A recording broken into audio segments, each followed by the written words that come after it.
So this is as far as I've gotten on the Titanoboa so far.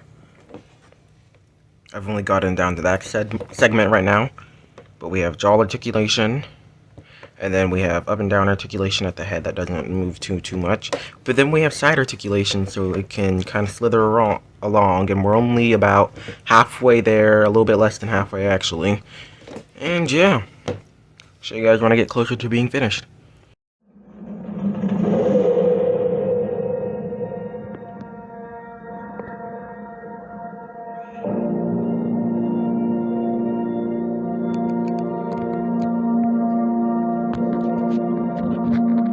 Here are the final results of our Titanoboa. It's all painted up and the paint is sealed in, but let's take a closer look. This is going to be kind of hard to do since it's very long. So first up on the head, we have some nice markings, and not too much detailing, except on the top there's some knobs. And then inside the mouth, it has some nice teeth, texture on the upper jaw.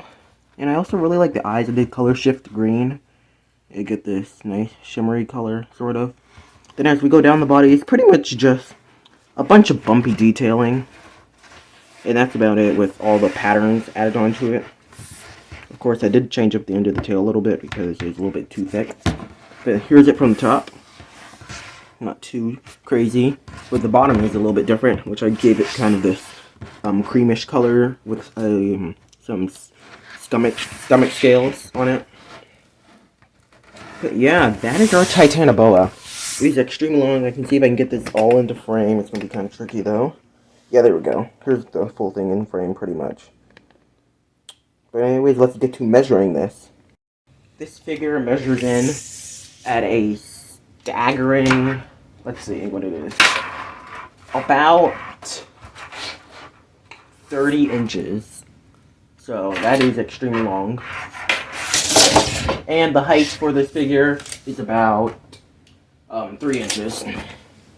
But anyways, now let's move on to the size comparison. First, let's compare it to the Until Jurassic World human. Let's just compare it to this figure, which it is dwarfed by this thing. Next, let's compare it to the Jurassic World Sarcosuchus, which is also dwarfed by this thing. Now let's compare it to a few other things, such as my Megalodon, which was probably labeled as generic shark in the store, but let's be honest, it's a really big shark figure, and I'm going to just call it Megalodon. But yeah, here is the Megalodon compared to it, which Titanoboa is much longer than this Megalodon figure, but yeah.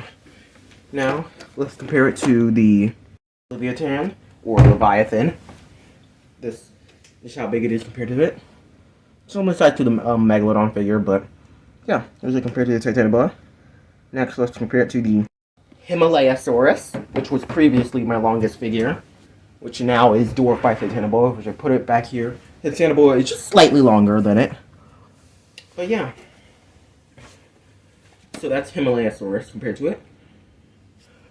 And I do have plans of making a Megalania at some point, and maybe even a Dinosuchus, so we'll have more prehistoric reptiles, but for now this is all we have. And last but not least, we're going to...